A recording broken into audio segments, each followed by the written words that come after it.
अस्सलाम वालेकुम सियासी डेरा ते खुश आमदेद हजूर साडी दुआ है कि तुसी जिथे भी तशरीफ फरमाओ अल्लाह पाक तुहाडे ते अपना खास फजल और रहम फरमाए। ते बेलियो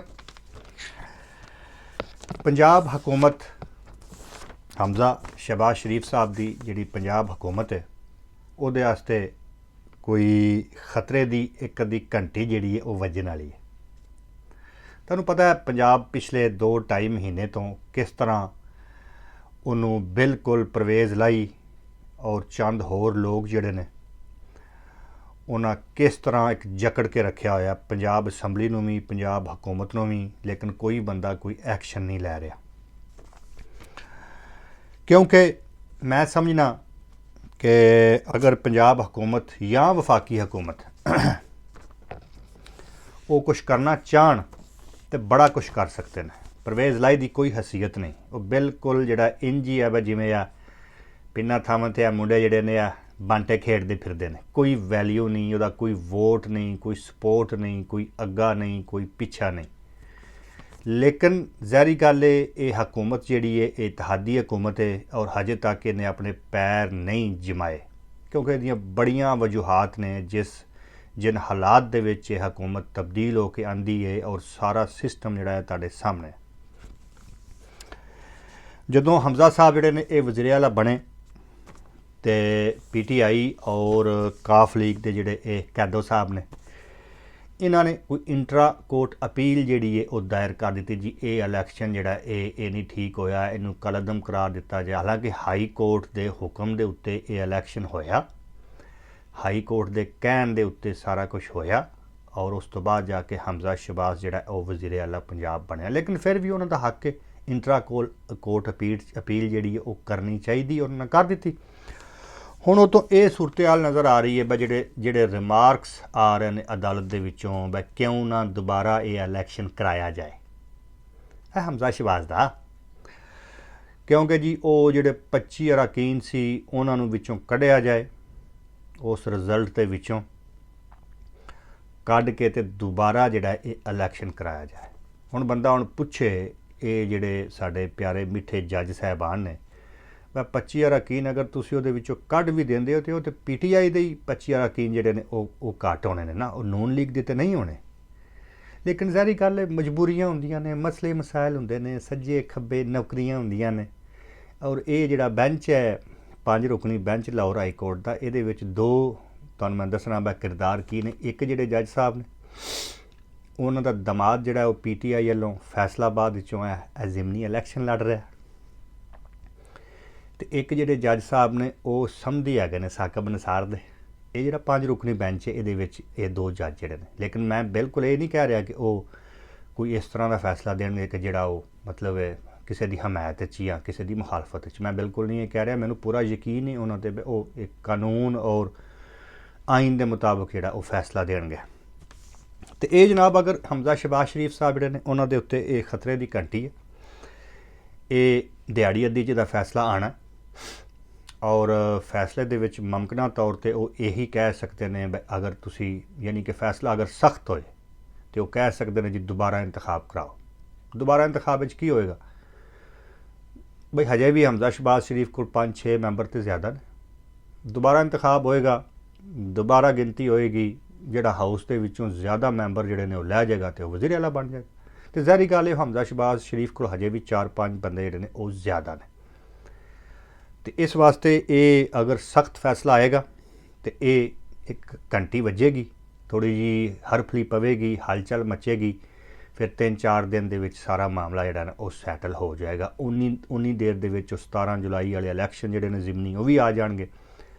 और फिर जो नज़र आ रहा कि ये नून लीग जिहड़ी है ये अक्सरीयत उन्हां सीटां दे विचों लवेगी, लगता इंज ही है क्लीन स्वीप करेगी। लेकिन चलो फिर भी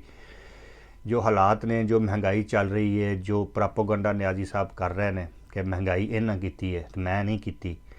तो फिर भी अगर कोई 2-3 सीटां वो लै भी जान तो कोई एडा फर्क जिहड़ा वो नहीं पैंदा। तो ये तो होगी खतरे की घंटी हमजा शहबाज शरीफ साहब वास्ते, लेकिन ये कोई फर्क जिहड़ा वो नहीं पैना। गल लम्मी हो जानी है, मैं कहना भाई इन्ना ही कह दिए भाई फर्क जिहड़ा वो नहीं पैना। वज़ीर आला हमजा ही दोबारा बनेगा अगर इलैक्शन दोबारा होंदा है तो। ਅੱਗੇ ਤੁਸੀਂ ਆ ਜਾਓ ਜੀ, ਸ਼ੇਖ ਰਸ਼ੀਦ ਸਾਹਿਬ ਜਿਹੜੇ ਨੇ ਅੱਜ ਕੱਲ੍ਹ, ਉਹ ਜਦੋਂ ਵੀ ਨਿਆਜ਼ੀ ਕੋ ਮਨਸੂਬਾ ਬਣਾਉਂਦਾ, ਸ਼ੇਖ ਰਸ਼ੀਦ ਜਿਹੜਾ ਉਹ ਬੇਨਕਾਬ ਕਰ ਦਿੰਦਾ, ਕਿਉਂਕਿ ਸ਼ੇਖ ਰਸ਼ੀਦ ਤੁਹਾਨੂੰ ਪਤਾ ਨਾ ਵੀ ਕਿਹਨਾਂ ਦਾ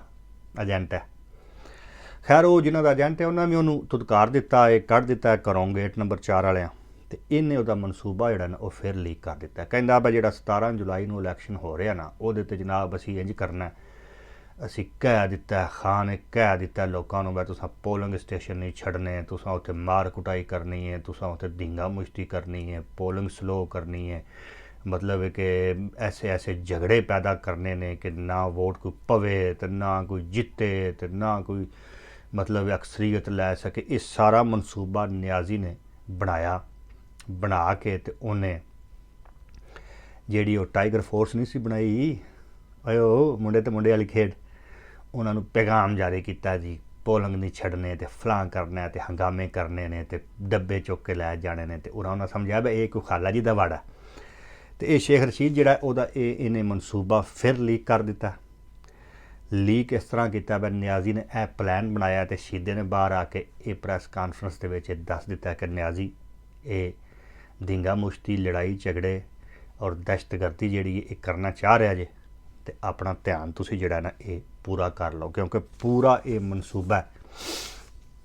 नियाजी का, क्योंकि उहदे वास्ते तो हुण कोई उन्हें तो कोई मसला ही नहीं ना, ना दोबारा उन्हें आना, ना कोई गल ना कोई बात। जो हालात चल रहे हैं उहदे, वो अपनी सीट जी है वह भी नहीं जित सकता, वो कभी भी नहीं जित सकता अपनी सीट। वो तो पहले उन्होंने मुशर्रफ ने एक जिताई, तो उस तो बाद है ज़हीरुल इस्लाम और पाशे पुशेर जिहड़े ने इन्होंने आके जिता जितू के यह सारी गेम की और मुल्क का पट्ठा बिठाया, ठीक है ना जी।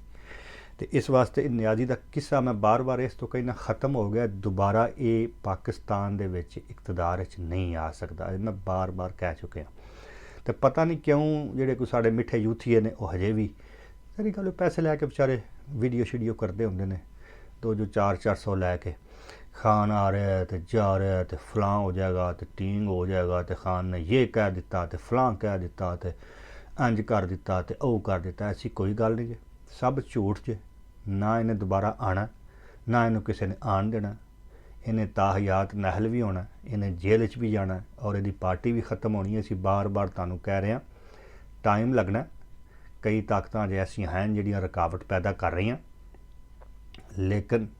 अगले चंद महीने दे विच जो असी तुहानूं कह रहे हैं, जिहदे ते तुसीं बड़ी तनकीद कर रहे हो जी, हो तो कुछ भी नहीं रहा। अज मेरी तबीयत ठीक नहीं है, इस वास्ते मैं ज़रा धीरे धीरे चल रहा, बहार चढ़िया बड़ा सख्त, दुआ करना साडे वास्ते। ये सारा कुछ होएगा जो मैं कह रहा ना, ये सारा कुछ होएगा, टेंशन बिल्कुल नहीं लैनी।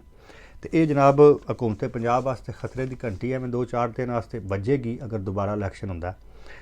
तो, लेकिन बनेगा हमजा शहबाज ही, वो अक्सरीयत है। उस तो बाद शेख रशीद जिहड़ा उन्हें 17 जुलाई के हवाले के नाल जिहड़े जिमनी इलैक्शन ने उहदे विच नियाजी का जिहड़ा खुफिया मनसूबा है उन्होंने लीक कर दिता और बेनकाब कर दिता, क्योंकि उस खुफिया मनसूबे दे विच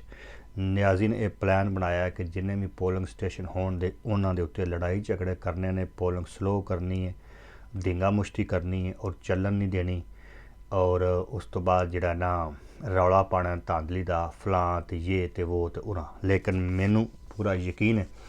कि पंजाब पुलिस और एजेंसियां जिहड़ियां ये जिहड़ा नियाजी का मनसूबा है इनू कामयाब नहीं होने देंगे और बड़े अमन तरीके दे नाल पोलिंग जिहड़ी है 27 जुलाई नूं होएगी और नियाजी की मंजी जिहड़ी है ये ठुके दी। बहुत शुक्रिया।